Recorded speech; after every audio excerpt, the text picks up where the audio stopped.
All Bones Considered, Laurel Hill Stories number 88 for July 2026. Another July 4th, General George Gordon Meade and General John C. Pemberton. This is Joe Lex, creator, researcher, narrator, producer, all-around DEIY.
This is Joe Lex, creator, researcher, narrator, producer, all-around DIY podcaster. My email, jrlexjr1947@gmail.com. All Bones Considered, Laurel Hill Stories number 88 for early July 2026. A few hours late. It's about two men whose lives are permanently entwined because of one date, July 4th, 1863.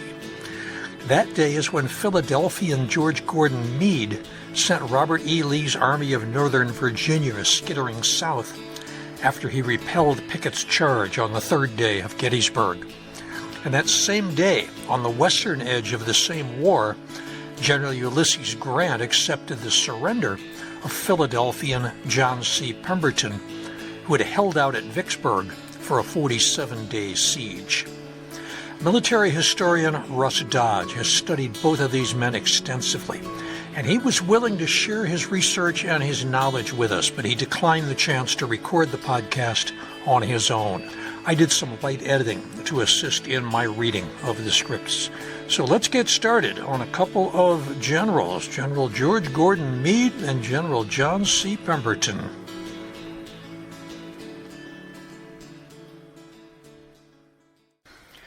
Major General George Gordon Meade, 1815-1872, the man who saved the Union.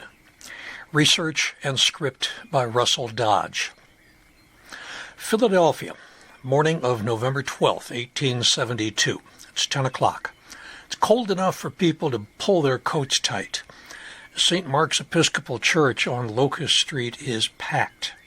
President Ulysses S. Grant is there, just a week after his re-election. So are Generals William T. Sherman and Philip Sheridan, Andrew A. Humphreys, Horatio G. Wright, Governor John W. Geary, former Navy Secretary Adolph Bory, and a long list of officers and public men who had come to pay their respects. It had been a rough week in Philadelphia. Its favorite artist, Thomas Sully, had died on Election Day, November 5th. Followed the next day by the death of the hero of Gettysburg. When the church service ended, the flag-draped casket was carried out to a waiting funeral carriage. Members of the 1st Troop Philadelphia City Cavalry walked beside it. Behind came the family, then the president, then the general serving as pallbearers. Ahead of the carriage stretched a military procession that seemed to take over the city. Pennsylvania National Guard commanders and their staffs, about 2,000 guardsmen, including 3 African-American regiments, regular Army troops, United States Marines, and 2 New Jersey regiments. The procession moved west on Locust to 18th Street, and then up toward Green Street, then on to Fairmount Park and the Schuylkill River near the waterworks. At the docks, as the casket was placed on a funeral barge, artillery fired from the park. 50,000 people lined the route. Houses all over Philadelphia sagged with black bunting.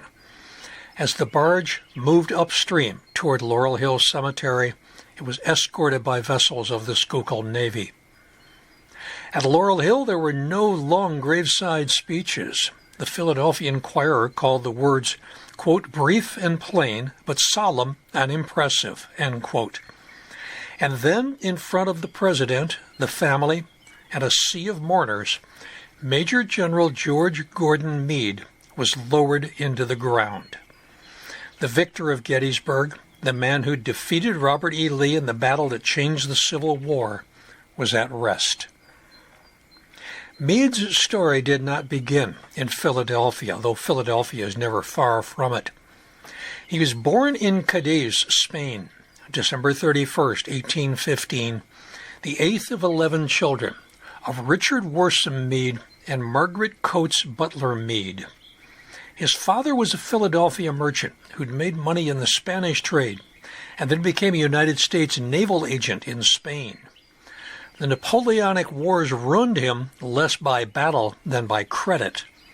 During the Peninsular War, when Cadiz was under threat and Spain was short of cash, Richard Worsham Meade supplied food, goods, and financial backing to the Spanish cause and advanced large sums on the assumption that the government would honor its debts.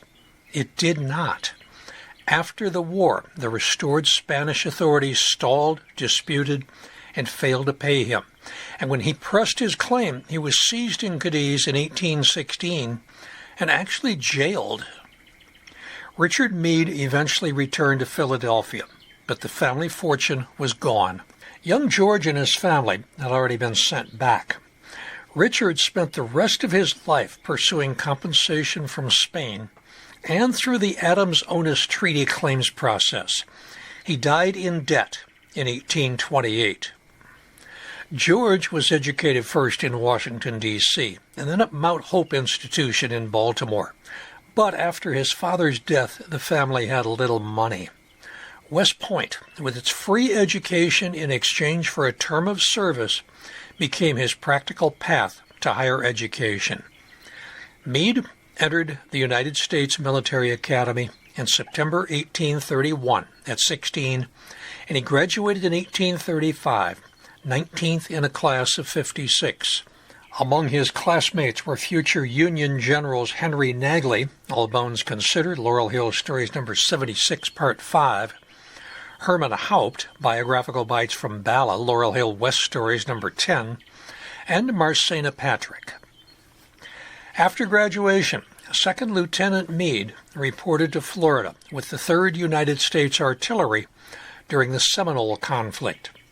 Florida did not agree with him. He became seriously ill, probably with malaria, and he was transferred north to Watertown Arsenal in Massachusetts.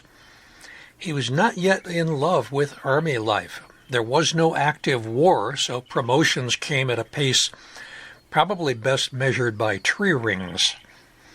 In October 1836, he had completed his required year of service, and he resigned his commission just 5 days after Laurel Hill East had buried its first occupant, Mercy Carlisle. Meade used his Army training, and he took up civil engineering. He surveyed railroads, then he worked as a civil assistant for the Army Corps of Topographical Engineers. Family connections helped. Major James Duncan Graham, married to Meade's sister Charlotte, brought him into the work. Meade surveyed in Florida, along the Sabine River, between Texas and Louisiana, in the Mississippi Delta, and up on the Maine border.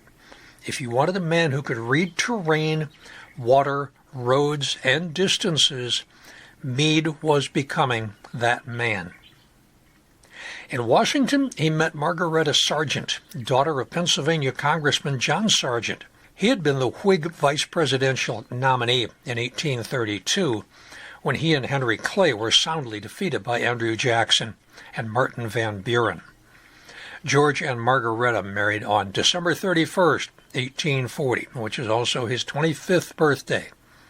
2 years later, Congress barred civilians from working for the topographical engineers.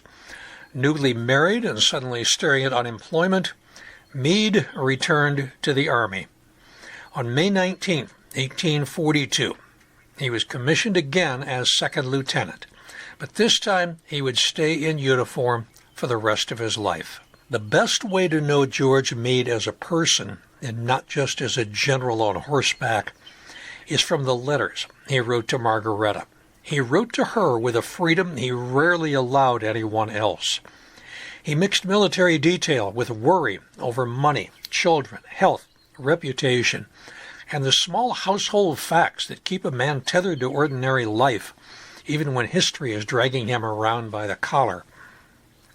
1843, Meade moved from surveys to lighthouses. He helped build Brandywine Shoal Light in Delaware Bay, west of Cape May. Again, the job came with family ties. The lead engineer, Major Hartman Bache, was married to Meade's sister, Maria. Then came Mexico, August 1845. Meade was ordered to join General Zachary Taylor on the Texas-Mexico border. He left Margaretta with 3 young children and went south. Taylor thought that war might still be avoided, and Meade agreed, but history unhelpfully did not. In southern Texas, Meade did what engineers do. He mapped roads, river crossings, likely the battlefields along the Nueces River. Often, he was the only topographical engineer on Taylor's staff. He worked with a small escort in country where Mexican troops or guerrillas could have made his life unpleasant and possibly brief. Taylor noted the diligence, and when fighting began in April 1846, Meade was already close to the center of events. May 8, 1846, Zachary Taylor's army met a Mexican force near present-day Brownsville, Texas, at Palo Alto. American artillery carried the day. The next day, at Resaca de la Palma, the fighting turned savage and close. American cavalry captured much of the Mexican artillery, and the Mexican retreat became a rout.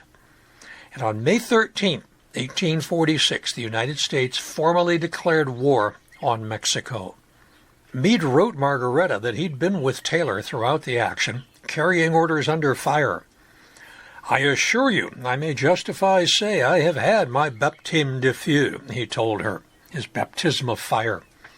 A staff officer's horse had been shot out from under him, quote, "not 2 yards from me," end quote. But Meade was no blood and thunder romantic. He also wrote that he had no penchant for war. Duty would keep him in it, not appetite. At Monterey, September 1846, Meade served with General William J. Worth's division as it moved around the Mexican position. Worth sent him forward to scout the town. Meade reported that the outskirts were largely abandoned, intelligence that helped shape the final assault. Afterward, he wrote Margaretta, quote, "Again, return thanks to God for my providential escape from danger," end quote. He was brave, certainly, but he also knew that in battle, courage may take a man forward, but survival is often decided by inches. Meade was later assigned to join Winfield Scott's expedition against Veracruz, but he did not remain in Mexico. Scott had enough engineers, so Meade was sent home to Philadelphia in 1847. You can hear more about the Battle of Veracruz at All Bones Considered, Laurel Hill Stories number 63, Part 3. He returned with a brevet promotion to first lieutenant for gallant conduct at Monterey and a gold-mounted presentation sword from grateful Philadelphians, a sword that was sold in private hands for $125,000 in 2025. In the years before the Civil War, Meade returned to engineering. He worked in Florida, then he oversaw lighthouse construction in Florida and New Jersey. On the Florida Reef, this was not decorative public works. This was life and death engineering. The reef line along the Keys was a graveyard for ships that moved between the Gulf the Caribbean, and the Atlantic. From 1833 through 1841, 324 vessels were recorded as wrecked on the Florida Reef, and 63 of them struck Carey's Fort Reef alone, roughly one wreck there every 2 months. The Lighthouse Board later estimated that Carey's Fort accounted for about 20% of all wrecks between Cape Florida and the Tortugas. Meade's work on Carey's Fort Reef Light, Sand Key, Sombrero Key, and other reef lights helped turn those reefs from invisible traps into marked hazards. The lights did not make the Florida Straits safe, but they gave mariners a fighting chance against the coral, current, darkness, and storm. In New Jersey, Cape May, Absecon, and Barnegat all connect to his work, with Absecon first lit in 1857, Barnegat in 1859. Barnegat still displays a bust of him today. In 1856, he'd been promoted to captain. He took command of the Great Lakes Survey, and under his direction, the Lake Huron and parts of Lake Michigan were mapped and sounded. It was patient work, exacting work. It was similar to what had been done by Ferdinand Frederick Hassler, working under Thomas Jefferson. This is the type of work that suited Meade perfectly, however. When the Civil War began in April 1861, George Meade was still working on the Great Lakes. He lived in Detroit, where war fever ran hot. Local leaders demanded that Army officers publicly swear loyalty to the Union. Meade refused, not because he was disloyal, but because he believed his commission already said enough. This did not endear him to Michigan Senator Zachariah Chandler. He would encounter him later. In 1862, during George McClellan's Peninsula Campaign, his men saw hard fighting in the 7 Days Battle. At Gaines Mill, they helped hold the Union center before the line gave way. At Glendale, on June 30th, Meade fought near a crucial crossroads as the Army retreated toward the James River. The battle was close, confused, and ugly, with units thrown in to hold open the Army's escape route. While he rallied his men, Meade was twice wounded.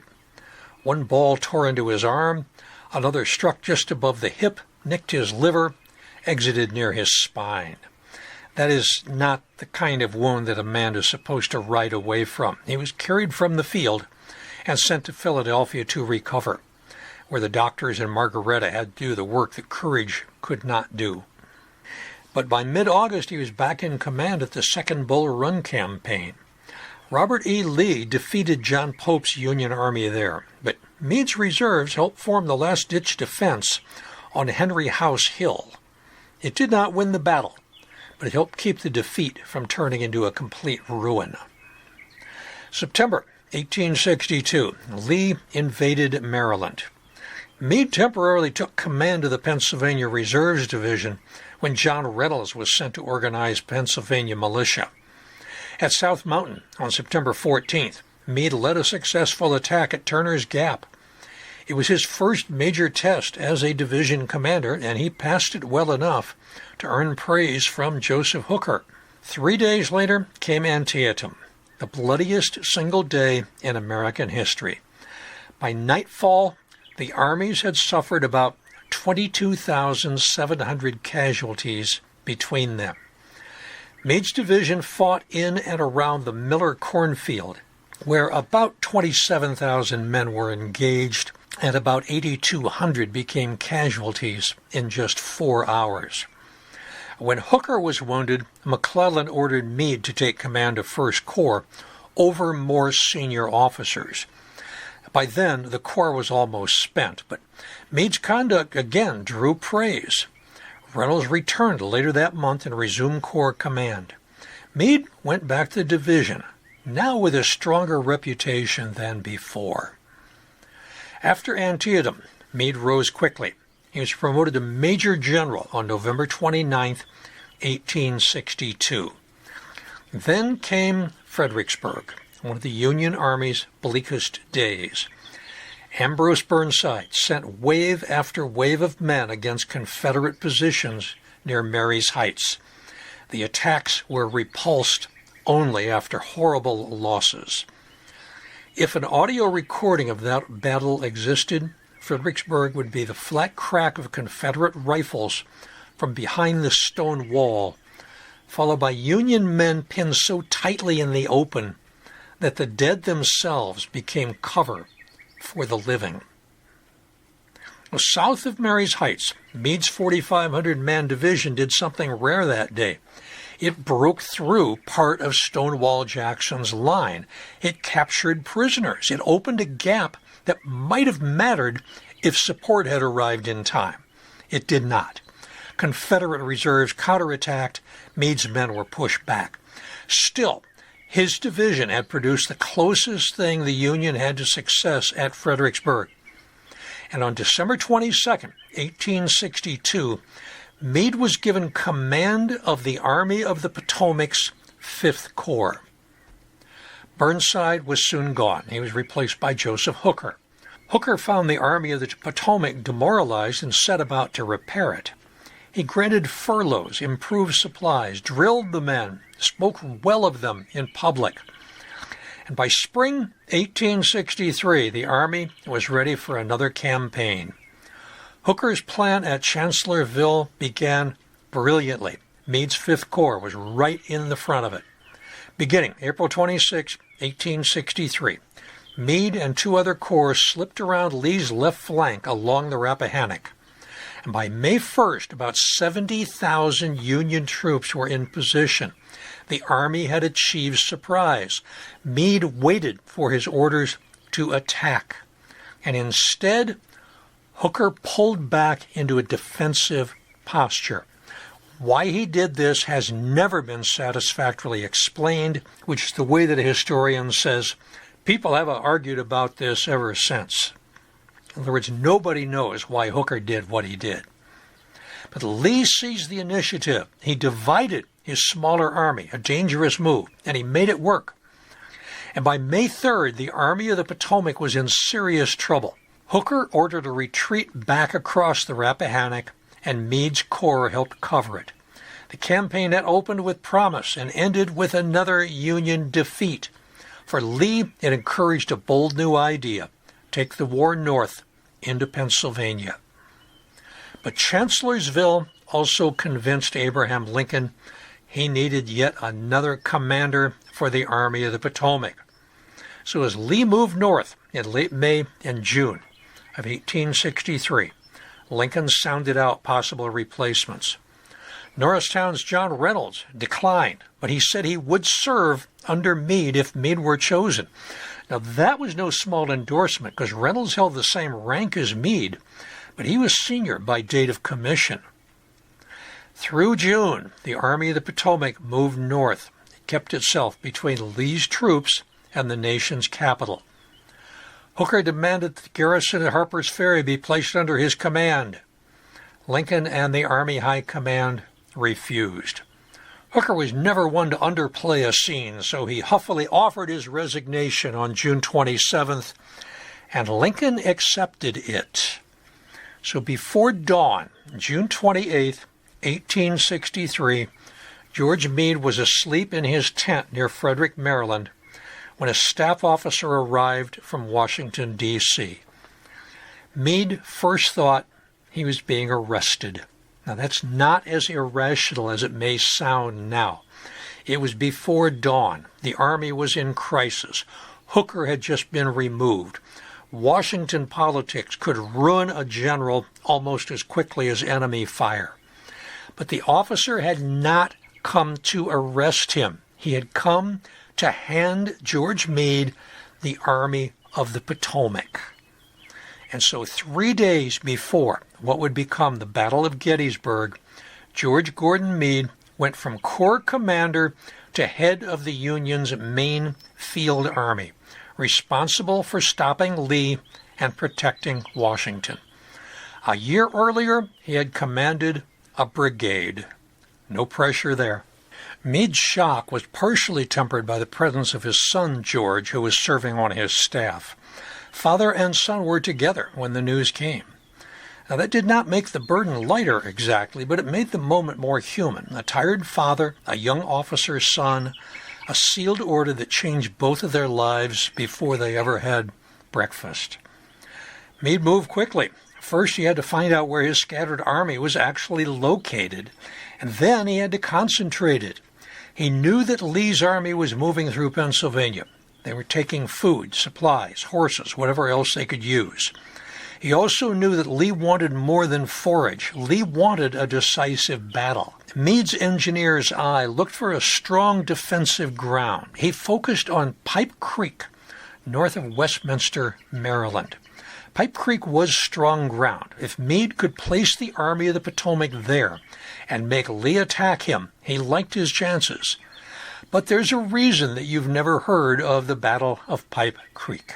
The fight would begin 24 miles north at the crossroads town of Gettysburg. Confederate troops had already passed through Gettysburg on June 26th. June 30th, Union cavalry under John Buford arrived and took position west and north of the town. Buford understood the ground. He also knew Confederate infantry was coming. Both armies had orders not to bring on a general engagement. That lasted about as long as such instructions usually do once armed men start finding each other on roads. On the morning of July 1st, 1863, Confederate infantry struck Buford's cavalry. Buford's men held long enough for John Reynolds to arrive with the First Corps. Reynolds had moved towards Gettysburg without waiting for Meade's direct order. He arrived just in time to steady the fight, but then almost immediately he was killed. Abner Doubleday took over the First Corps, while Oliver O. Howard arrived with the 11th Corps and became the senior officer on the field. When word reached Meade, he sent Winfield Scott Hancock ahead with authority to take command, restore order, and judge whether Gettysburg was ground worth holding. The battle had begun without Meade present, and command on the field had already passed through 3 men before he ever arrived. More Confederates reached the field. First Corps and 11th Corps fought hard. They were driven back through Gettysburg to the high ground south of town. Meade finally abandoned his Pipe Creek plans and ordered the rest of the army to march to Gettysburg. He sent Winfield Scott Hancock ahead to take command on the field. Meade trusted his corps commanders, and throughout the battle he would often give the order and just let good soldiers do their work. He was not a micromanager. Meade finally arrived on the field late on July 1st. The Union line had now formed the famous Fish Hook.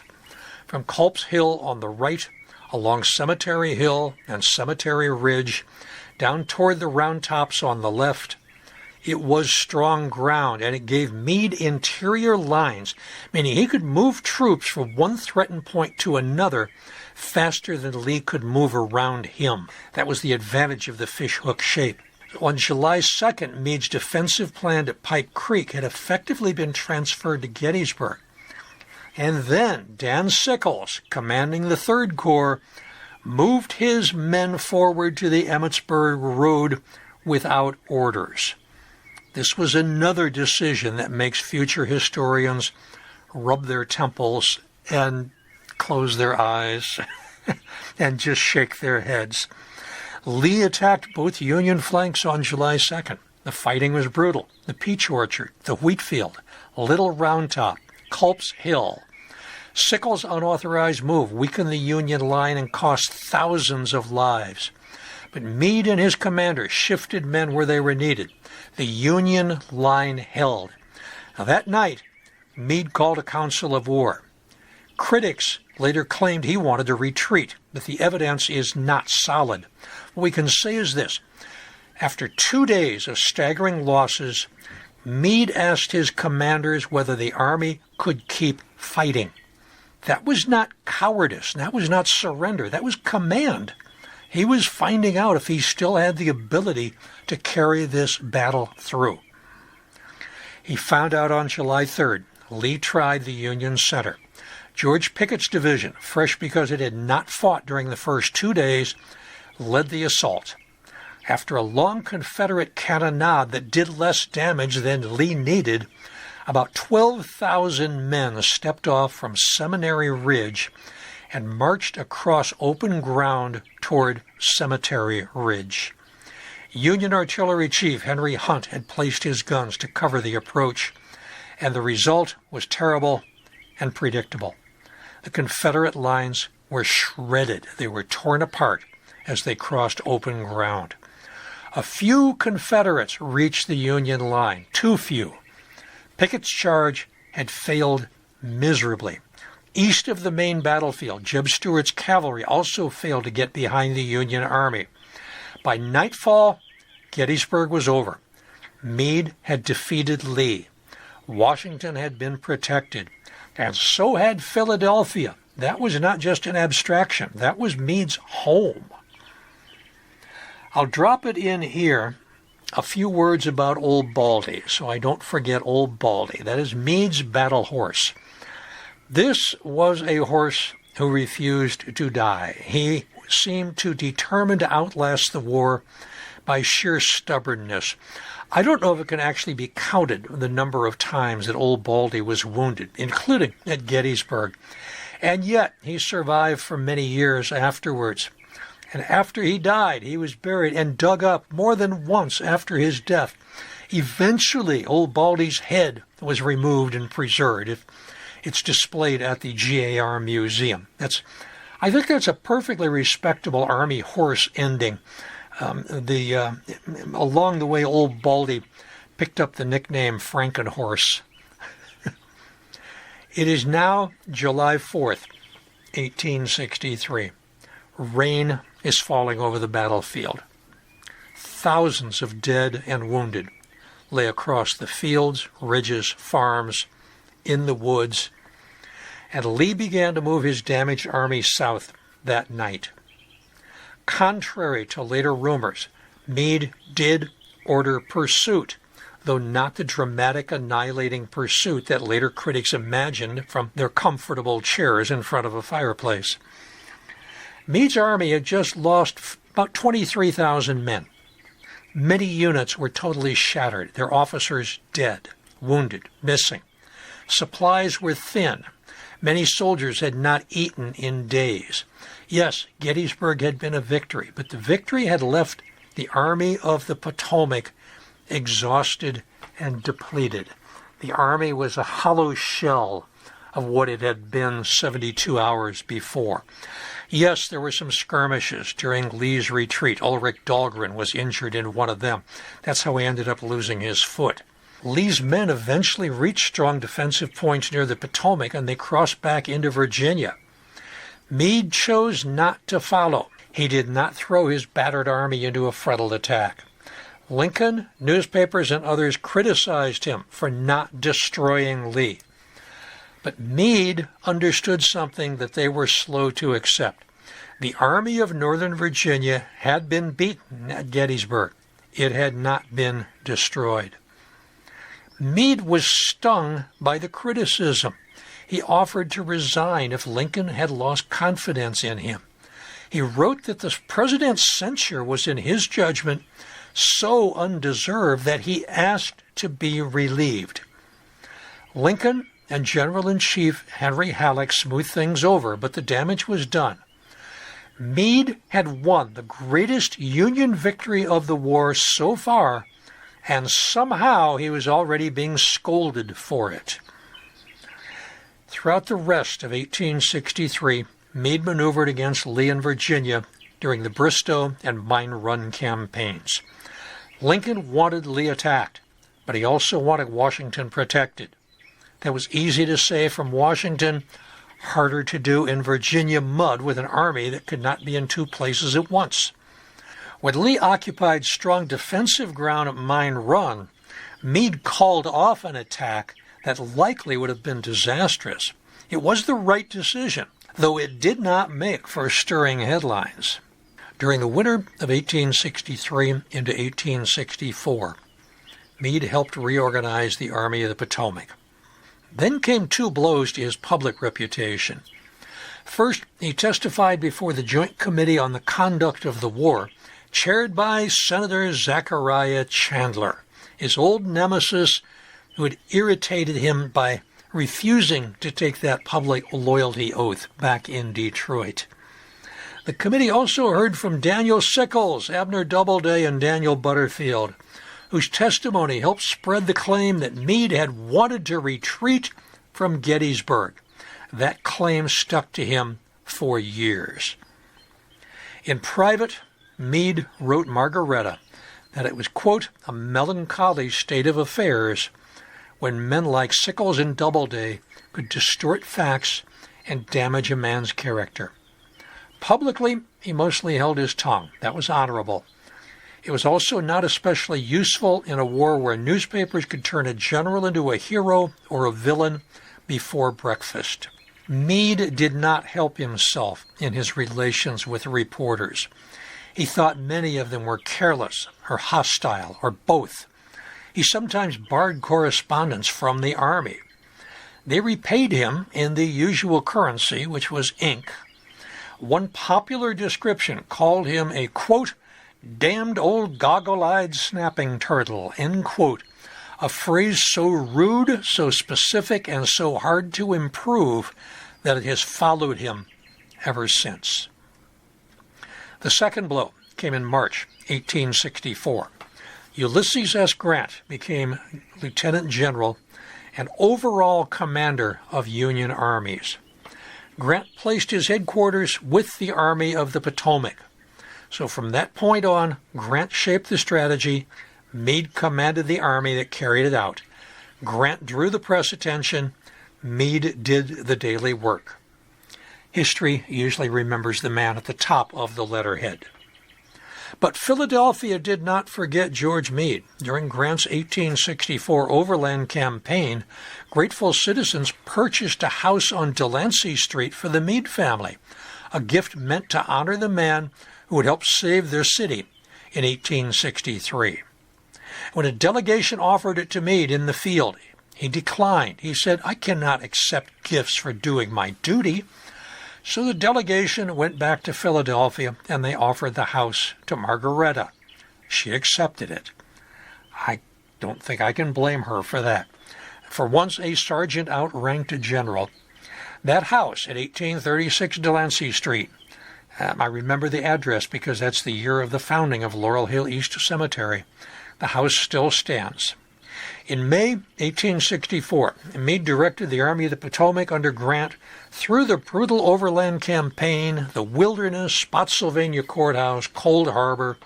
In June, the Army reached Petersburg, where trench warfare and maneuvers stretched into April 1865. The war had become grinding, industrial, and personal all at once. April 2nd, 1865, Lee's army broke out of Petersburg, but a week later, surrounded at Appomattox Courthouse, Lee surrendered to Grant.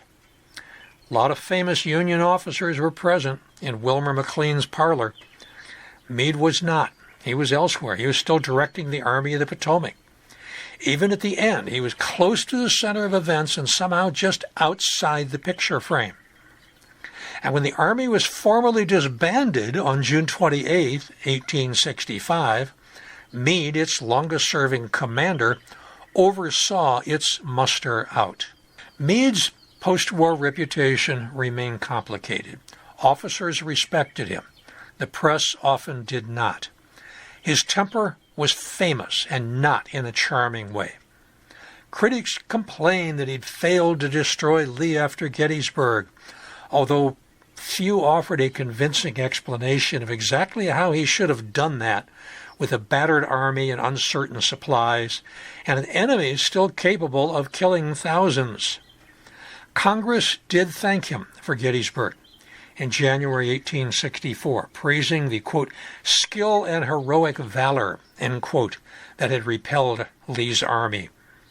At Grant's request, Meade was promoted to Major General in the regular army in January 1865.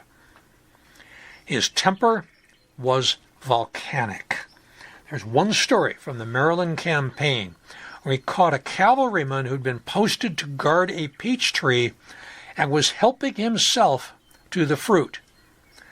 Meade rode up in a fury, called him a thief, drew his sword, and reportedly scraped the back of the terrified man's neck with the flat of the blade over a peach. After the war, Meade commanded the military division of the Atlantic, and he chose Philadelphia for his headquarters. In 1868, he was sent south to supervise reconstruction in Alabama, Florida, Georgia, North Carolina, and South Carolina. He returned to the Atlantic Command in 1869. Administrative duty left him almost semi-retired. He also became a commissioner of Fairmount Park in 1866, using the old engineer's eye to help design paths through the park. The city also awarded him a gold medal through the Union League for Gettysburg. The wounds he suffered at Glendale in 1862 never really left him. The arm wound healed, but the injury above the hip, the one that had brushed his liver, passed out near the spine, caused him pain in his final years. November 6, 1872, age 56, George Gordon Meade died in the Delancey Street house given to his family by grateful Philadelphians. It was the only house he ever owned. Today, Meade rests at Laurel Hill Cemetery beneath a plain white marker. He did his work bravely and is at rest. It's a modest inscription for a man who stood at the center of the Civil War's turning point. At the Gettysburg battlefield, an equestrian statue of him looks out from Cemetery Ridge near the place where Pickett's charge failed. In Philadelphia, he appears on the Smith Memorial Arch in West Fairmount Park, and there's another equestrian statue dedicated there in 1887 when more than 30,000 people showed up for the dedication. General George Gordon Meade was never the easy hero. He was prickly, dutiful, sometimes overshadowed, often second-guessed. But when the crisis came, 3 days after being handed command, he held. And because he held, the road to Philadelphia stayed closed to Robert E. Lee. You can celebrate his birthday with us every New Year's Eve with a champagne toast at his graveside, at the very spots where President Grant and General Sherman said their farewells to the man who probably saved the Union back in July of 1863. If you happen to be listening to this within a few minutes of me posting it, I just found out yesterday I'm doing a virtual tour tonight at 6:30. This is July 1st. This is Wednesday, July 1st, when I'm supposed to be working on the podcast. Find out they didn't have anybody to do the virtual show. So I'll give you a virtual tour tonight. And then you go for a real tour if the heat breaks by Sunday, July 5th. 11 a.m. to 1 p.m. Laurel Hill East is the ultimate Civil War tour. Russ Dodge and Andy Waskey get together on this. You will be overwhelmed with information about Gettysburg and other Civil War events when these two guys get together. It's astonishing how much information they have. There's a Boneyard Bookworms discussion on July 9th. That's a virtual discussion of Sylvia Moreno Garcia's The Bewitching. You can learn more about that from the website. Sacred Spaces and Storied Places on Friday, July 10th, 10 a.m. at Laurel Hill West. And the website doesn't tell me who the tour guide is on that. But that's going to be Friday, the 10th, for Laurel Hill West. Also on the 10th, there is a members-only appreciation picnic with water ice, and they spell it that way, water ice, from 7 p.m. until 9 p.m. at Laurel Hill East. That is members only. The next day, Saturday, the 11th, Hotspots and Storied Plots, general tour of Laurel Hill East, followed later at 3 p.m., Making Peace with Impermanence at Laurel Hill West. This is what's being called a living funeral experience. Invite participants to engage with mortality as a life-affirming practice.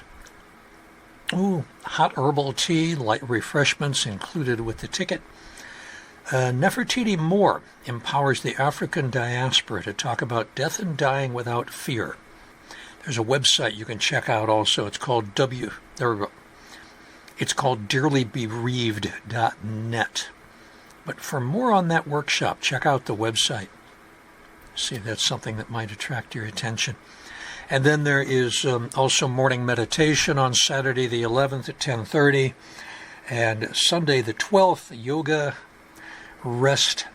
But then we come to my marathon here on Sunday, July 12th at 10 a.m. and 1 p.m. I give the ultimate baseball tour, which we then repeat the next 2 days. I think Rich Wilhelm's going to help me with this. But you have 6 opportunities to go on the ultimate baseball tour on Sunday the 12th, Monday the 13th, and Tuesday the 14th, the day of the All-Star game. And then on Saturday the 18th, Nature with Nurture, the circular patterns of nature. What is that all about? July workshop pays homage to the traditional Sanskrit creation of mandalas or circular patterns representing the universe, often used in meditation. Create our own nature mandalas using found plant material in Laurel Hill's green burial gardens. Oh, okay. Sons of the American Revolution, our patriot ancestors at Laurel Hill. This is Saturday the 18th at 10 a.m. Peter Howell is giving this talk. It's the Philadelphia Colonial Chapter, Sons of the American Revolution, founded in 1901. Arranges 13 star flags for Memorial Day every May at the graves of more than 60 patriots buried at Laurel Hill.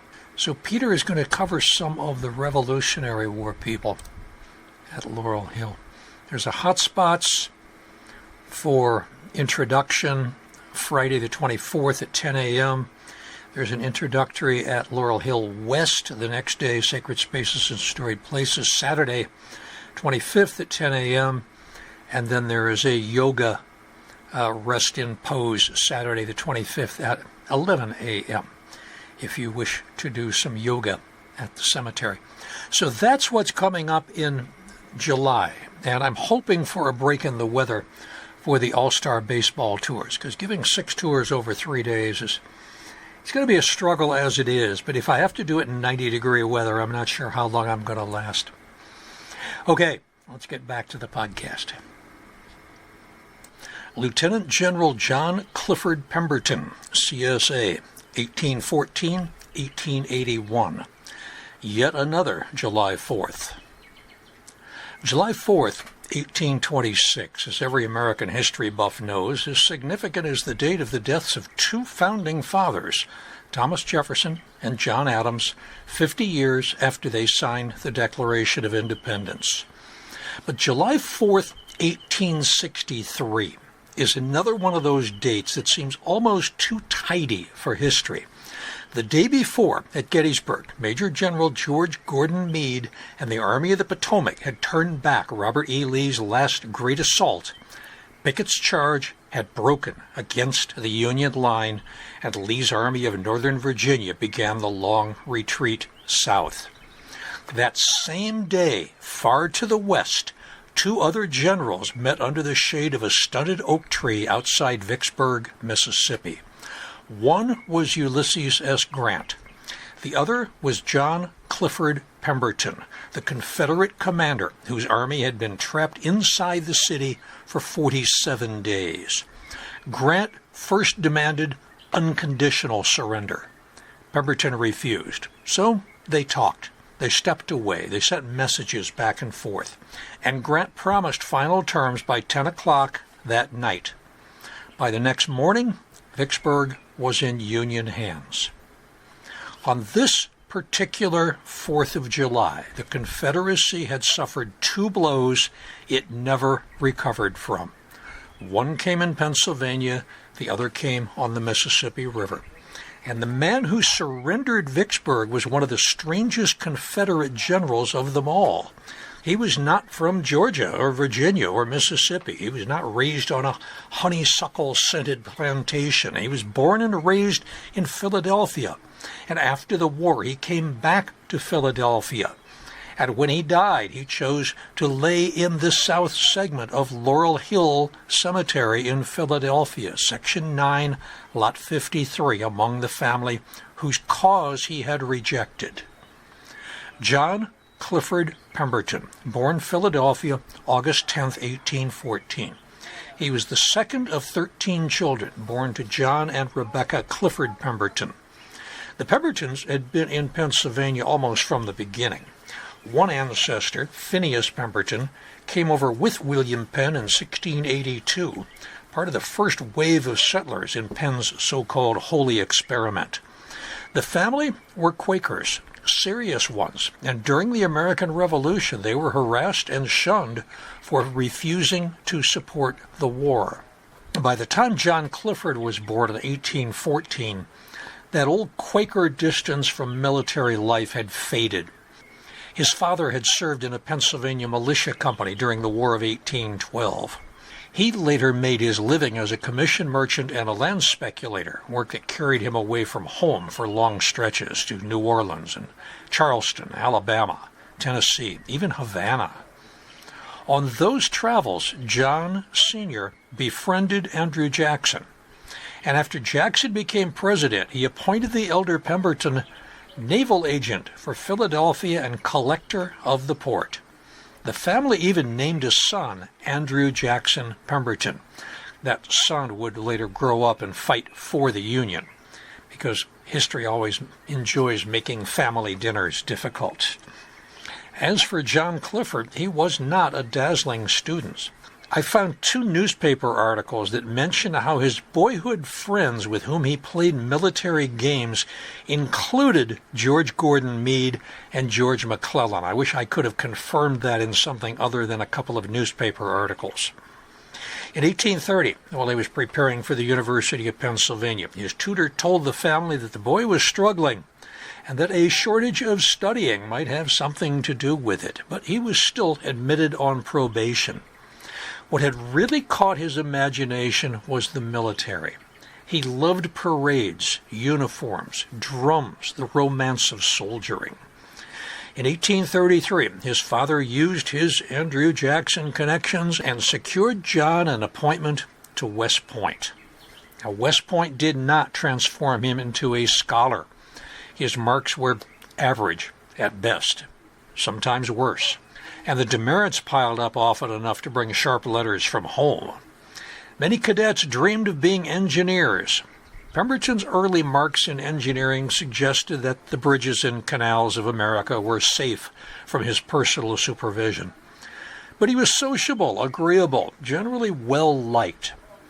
For his time, his roommate was another Philadelphian, General George Meade, 2 years ahead of him.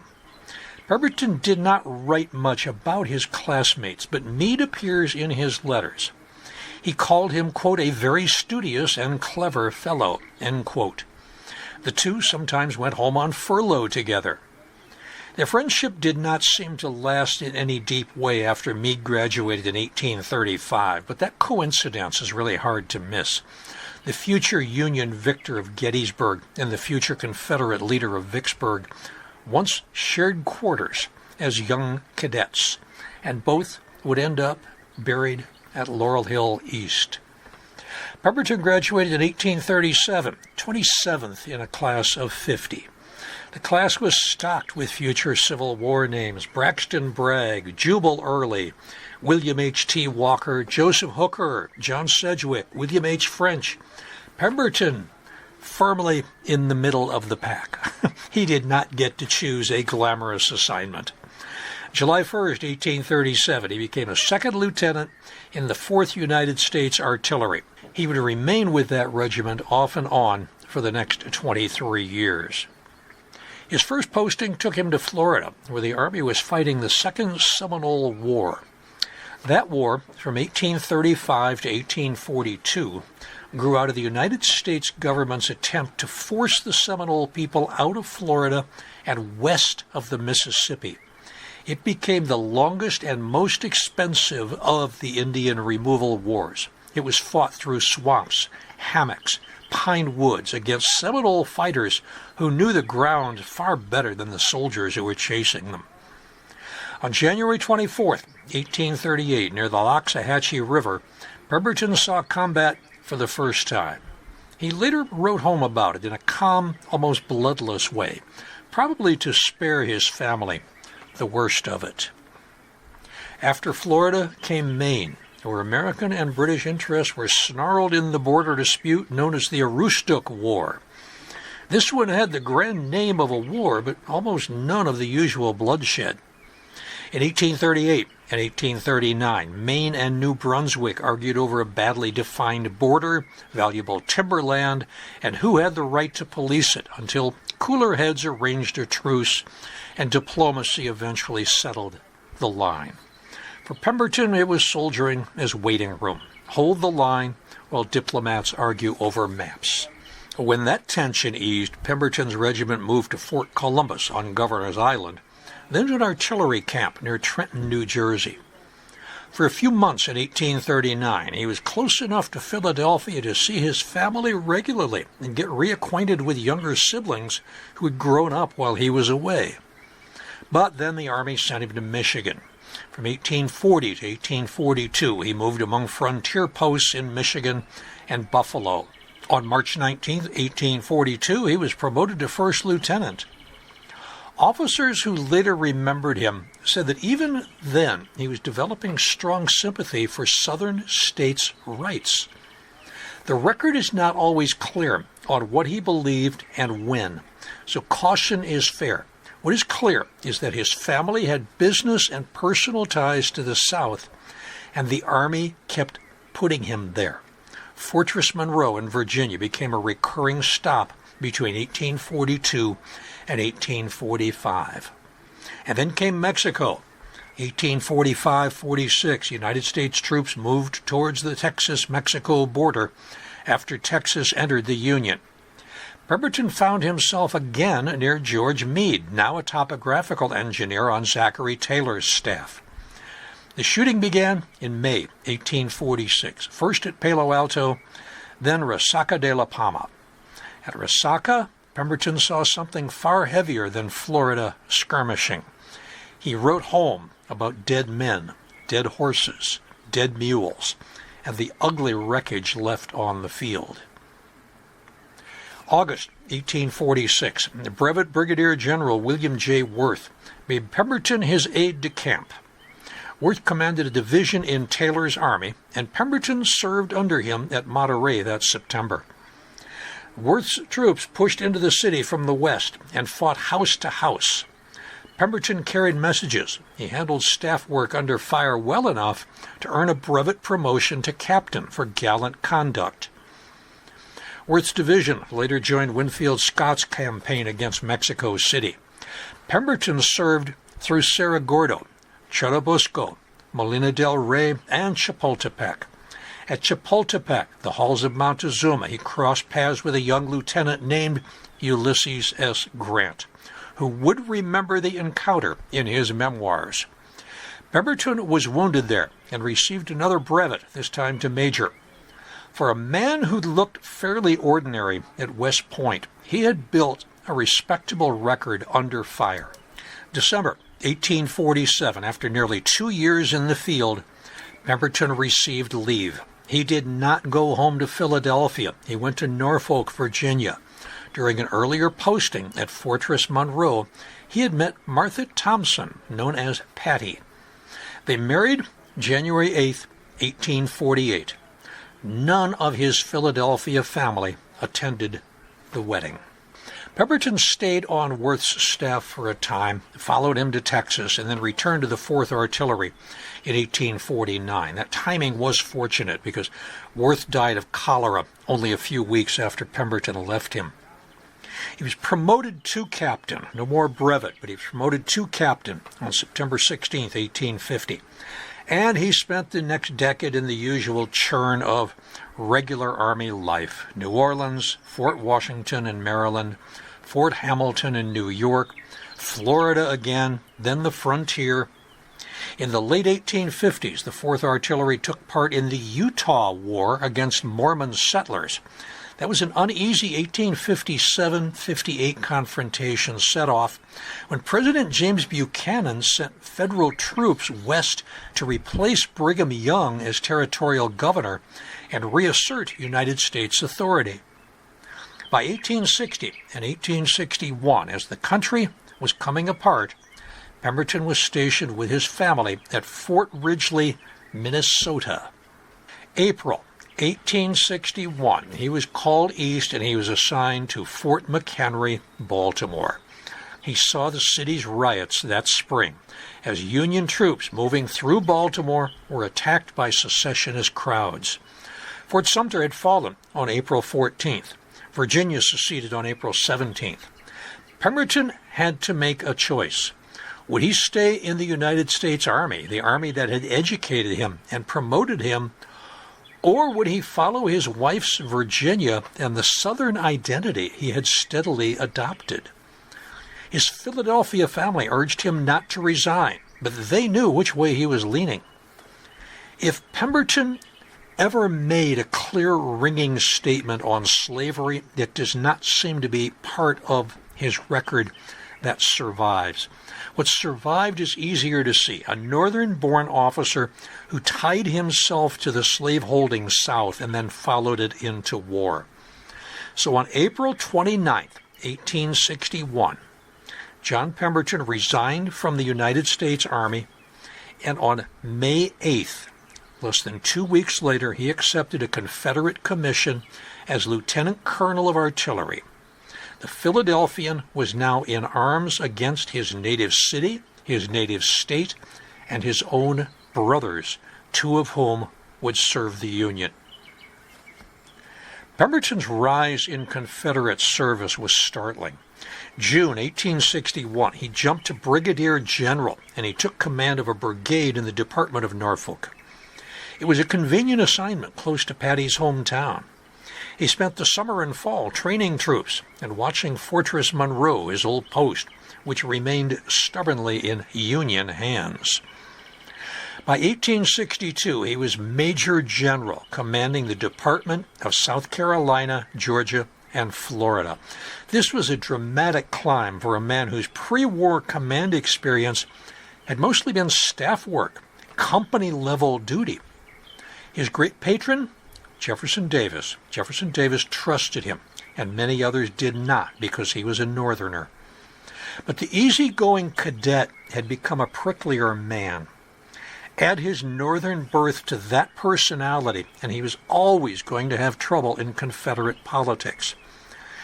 For instance, in Charleston, South Carolina, he warned that he might have to abandon the city rather than lose his army trying to hold it. Now, militarily, that made sense. Politically, that was poison. Governors complained. Newspapers called him a Yankee plant. Well, Jefferson Davis thought he'd solve the problem by moving him west, away from the newspapers. Pemberton and P.G.T. Beauregard, good old Pierre Gustave Toutant Beauregard, effectively swapped commands. And on October 10th, 1862, Pemberton was promoted to lieutenant general and sent to Mississippi, Tennessee, and eastern Louisiana. His orders were clear: defend Vicksburg, hold it at all costs. That order put him in a cruel position. Above him in the Western Theater, General Joseph E. Johnston. Under him were field forces led at various times by men such as Earl Van Dorn, Sterling Price. Across from him was Ulysses S. Grant, now commanding a Union force that would eventually bring overwhelming pressure to bear on Vicksburg. Now, at first, Grant's campaign stumbled. Sherman was repulsed at Chickasaw Bayou in December 1862. Confederate cavalry raids tore at Union supply lines. In January, Union forces captured Arkansas Post, which did not take Vicksburg, but did restore some momentum and opened another route of supply. It also reminded Confederate leaders that if Vicksburg fell, the Confederacy would be split in two. Grant tried alternative routes, canals, bayous, various rivers through the winter and the early spring. Most of them failed. He needed the Mississippi. Pemberton shifted his troops from place to place as he tried to guess where the real blow would fall. April 1863, he left headquarters and he took command in the field, the first and only time that Pemberton would command an army in active campaign. The situation deteriorated fast. Grant crossed the Mississippi south of Vicksburg, and he moved inland. Jackson, Mississippi fell. Pemberton begged Johnston for reinforcements. Johnston, who believed Vicksburg was not worth losing an army over, ordered Pemberton to join him instead. But Davis had ordered Pemberton to hold Vicksburg. Johnston told him to preserve the army. There's a bit of a conflict there. Well, Pemberton first moved to strike Grant's supply line, but then Johnston repeated the order to join him. So Pemberton had to reverse course. He lost time and he lost cohesion. May 16, 1863, at Champion Hill, his army collided with Grant's forces, suffered a massive defeat. The next day, at Big Black River Bridge, things got worse. Thousands of Confederates lost or scattered. By May 18th, Pemberton's army was back inside Vicksburg. Grant tried assaults on May 18th and 20th. He paid dearly for them, and he just settled in for a siege. And for 47 days, Union guns hammered Vicksburg. Inside the lines were roughly 30,000 Confederate soldiers, plus several thousand civilians who had not or could not leave. Many families dug caves into the yellow clay hillsides and lived there while the shells passed overhead. Food collapsed into a grim inventory: peas, cornmeal. Then they get to the mule meat and occasionally rat and whatever else hunger could make negotiable.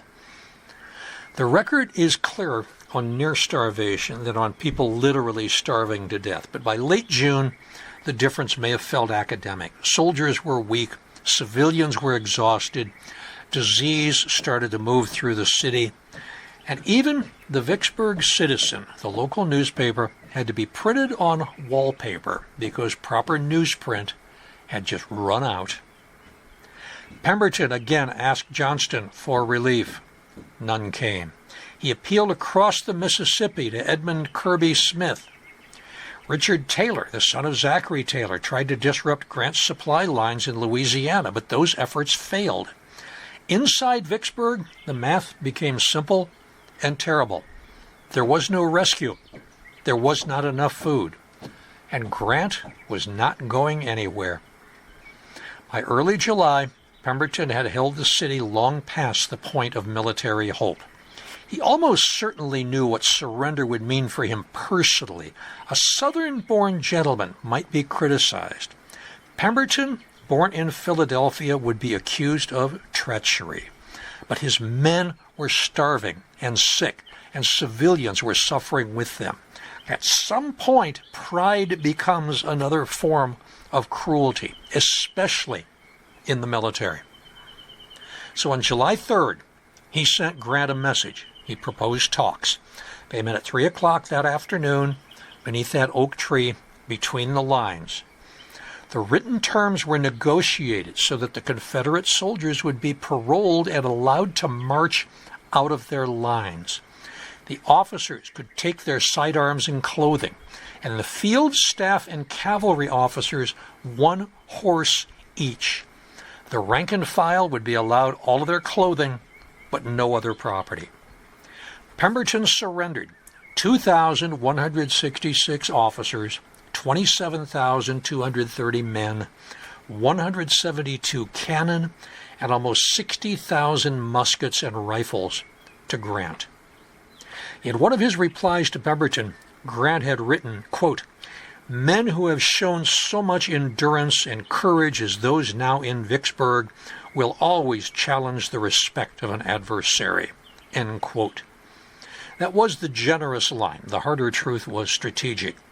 Vicksburg was the last great Confederate fortress on the Mississippi River, the plug in the bottle. When Port Hudson surrendered 5 days later, the Union controlled the river from Minnesota to the Gulf of Mexico. Arkansas, Texas, much of Louisiana were cut off from the rest of the Confederacy. Men, cattle, horses, weapons, supplies from the Trans-Mississippi could no longer move east in any reliable way. Confederacy was not dead, not yet, but it had been split open. As Abraham Lincoln put it in one of his better lines, the Father of Waters again goes unvexed to the sea. End quote. Pemberton remained a prisoner of war until he was exchanged in October 1863. His reputation was ruined. For months he waited in Richmond for another high command, and none came. Davis still respected his loyalty, but no one wanted to serve under the man who had surrendered Vicksburg. So on May 6, 1864, Pemberton resigned his commission as lieutenant general. 3 days later, he accepted a much lower rank lieutenant colonel of artillery. After the Confederate defeat, Pemberton became a man without much of a country. In the North, he was the Philadelphian who had fought for the Confederacy. In the South, he was the Yankee who had lost Vicksburg. He and Patty bought a farm near Warrenton, Virginia. They lived there from 1866 to 1876, when he moved back to the Philadelphia area. Other former Confederate generals found public honor in the post-war South, but Pemberton did not. He spent much of his later life defending his decisions and feuding with Joseph E. Johnston over the Vicksburg campaign. Eventually, he did move north again, back to Pennsylvania, back among family. In 1879, Congress removed Pemberton's remaining political disabilities long after Andrew Johnson's sweeping 1868 Christmas amnesty had granted most former Confederates a general pardon. He apparently lived quietly as a farmer. He died July 13, 1881, at his brother's farm in Penlyn, Montgomery County, Pennsylvania. He was 66 years old. Newspapers noted his death. There were more newspaper articles about him in Vicksburg than there were in Philadelphia, to be honest with you. Usually there was a brief summary of his Mexican War service, his Confederate command, but there were really no great tributes. His funeral was held from his brother Henry's house on Locust Street in Philadelphia. There was just a small circle of friends and family. In the late 1880s, just a few years after he died, his nephew, John Stith Pemberton, an Atlanta druggist, invented Coca-Cola, but he wasn't around for that. July 16th, 1881, John C. Pemberton was buried in the family plot at Laurel Hill. Patty joined him more than a quarter of a century later, in 1907. Now that burial gives the story one last turn. Pemberton, the Confederate general who surrendered Vicksburg, rests only a short walk from George Gordon Meade, the Union commander at Gettysburg. 2 Philadelphians, 2 West Point roommates, 2 childhood playmates, 2 men on opposite sides of the same bloody 4th of July. The record does not show that they ever met again after the war. Maybe that's fitting. Some lives intersect once, twice, then history does the rest. The record does show that protests came from the Meade family, the McKean family, the Dahlgren family, and other Union stalwarts about the presence of a Confederate general in Laurel Hill Cemetery. There's a statue depicting Pemberton, sculpted by Edmund Thomas Quinn. It's erected in the Vicksburg National Military Park. Today, John Clifford Pemberton's grave is plain. It gives his name and dates and Patty's. There's a small bronze plaque set into the ground that notes his Confederate rank as lieutenant general. There are no Confederate flags. There are no Confederate flags at any of the rebels who were buried at Laurel Hill East. His final resting place is not far from the final fictional burial site of Adrian Balboa and Paulie Panino. If you have seen the Rocky movies where Rocky visits the cemetery and pulls the chair out of the tree, it's very, very close to where Pemberton is buried. Now, that plain stone is really the only visible hint that the man buried there once commanded the army that surrendered Vicksburg and helped decide the fate of a war from beneath the shade of a Mississippi oak tree.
All right, before I forget, jrlexjr1947@gmail.com if you want to get in touch with me.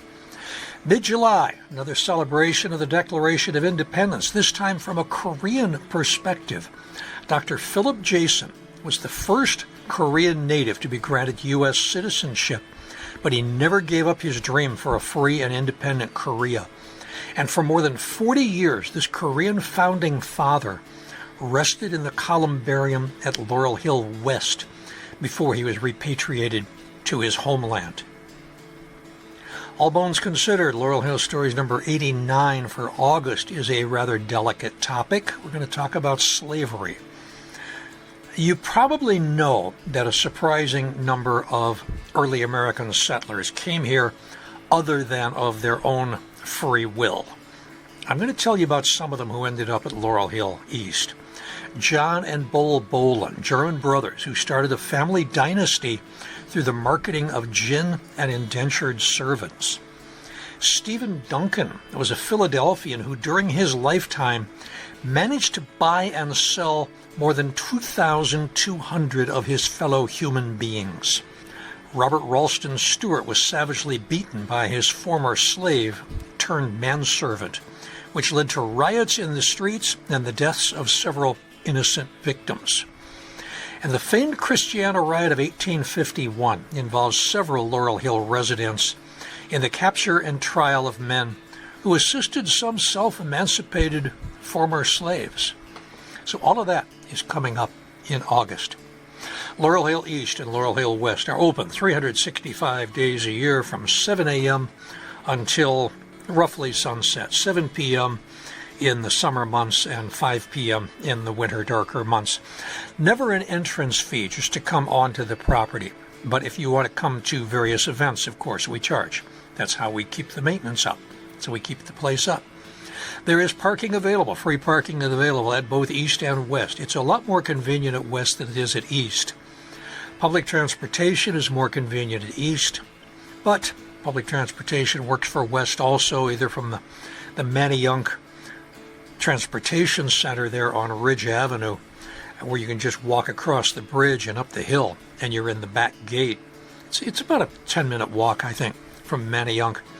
Or you can take one of the buses that comes down City Avenue, get off at Belmont, and just walk down Belmont and come in the back gate that way. Still looking for feedback on the book, All Bones Considered, 52 Laurel Hill Women. I haven't pushed it much lately. There are copies available at the bookstore if you want to stop in and pick one up. Remember, all the money goes to the cemetery. I don't make a penny from this book. It is my gift to the cemetery. And the bibliography on this, we're just going to skip because all of the research came from Russ Dodge, and I'm not sure what he used for bibliography. So Can't help you there. All right. Thanks for listening. And come back for more. There's plenty more where that came from. Until we meet again, stay safe, stay well, stay above ground.